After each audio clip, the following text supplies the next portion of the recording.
In the world of AI, there's this relentless push to make models bigger, smarter, more powerful. But what if that whole approach is leading us down a dead end? What if we're just building AIs that are way too slow and expensive to actually use? Today, we're going to dig into a really clever solution to that exact problem. So, we are deep in an AI arms race.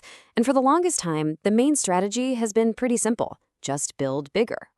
But this whole bigger is better philosophy has kind of hit a wall, creating this massive bottleneck that's really holding the entire field back.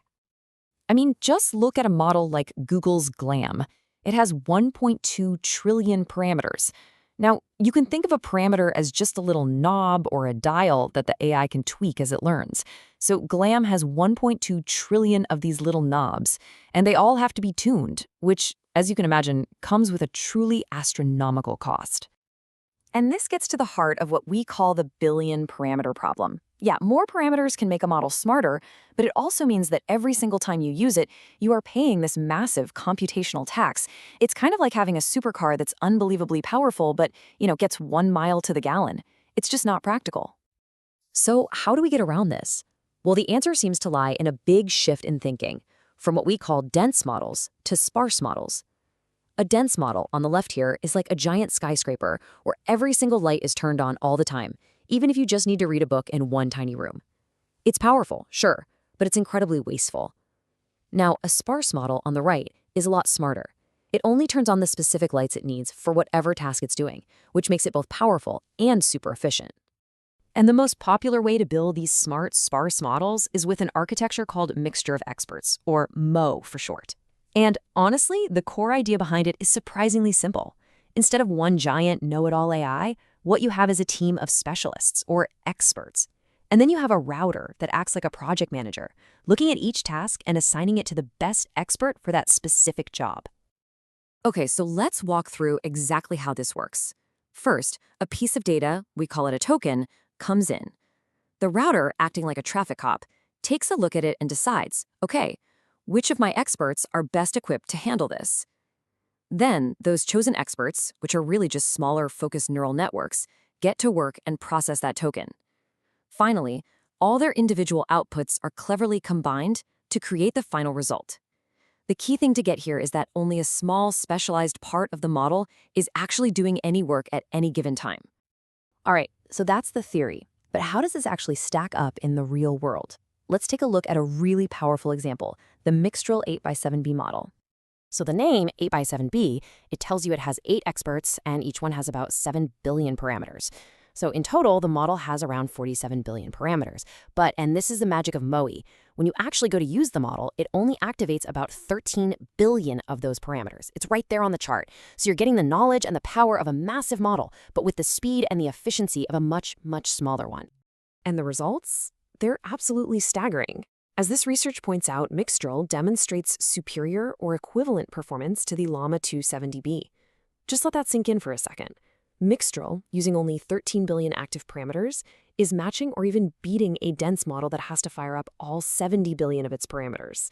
That is a huge leap in efficiency, and it costs a fraction of the compute power during inference, which is really just the fancy term for when you're actually using the model to get an answer.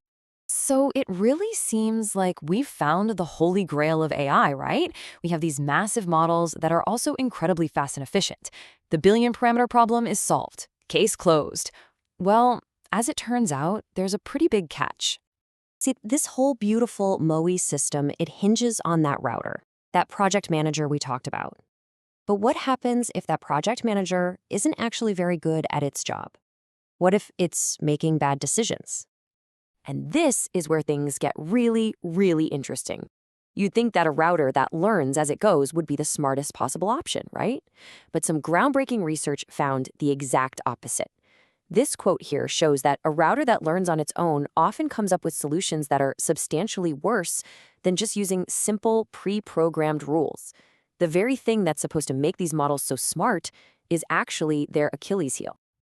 This is what researchers call the router's dilemma, and it breaks down into 2 major problems. First, you've got load imbalance. The router starts playing favorites. It just overloads a few superstar experts, while the rest of them are basically left sitting on the bench. And second, you have suboptimal routing. The router just isn't learning the smartest way to get the job done. And this chart really shows that load imbalance problem in action. You can see a couple of popular experts like Expert 1 and especially Expert 4 here. They're getting almost all of the work, while all the other experts are barely being used at all. And this isn't just inefficient, it's a huge problem for the model's overall performance. So, what's the big deal?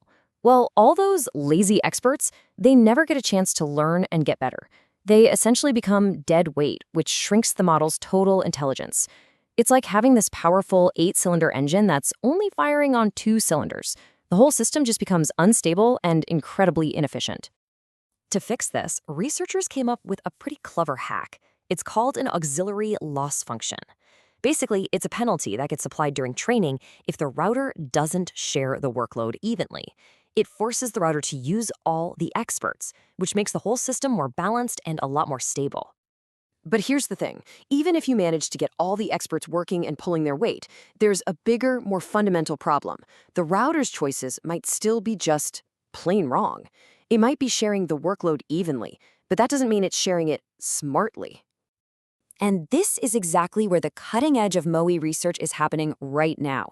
Scientists are busy developing smarter routing algorithms. They're experimenting with ways to teach the router better strategies, and they're even designing new hardware and software just for these unique models. The race is definitely on to unlock the full potential of this technology. And so, this whole mixture of experts approach forces us to ask a really fundamental question about the future of AI. For years, the focus has been on building bigger and bigger AI brains. But maybe, just maybe, the real breakthrough won't come from sheer size, but from structure. Is the path forward about making bigger brains, or is it about teaching them to think more efficiently? That is the billion-dollar question that's going to define the next generation of artificial intelligence.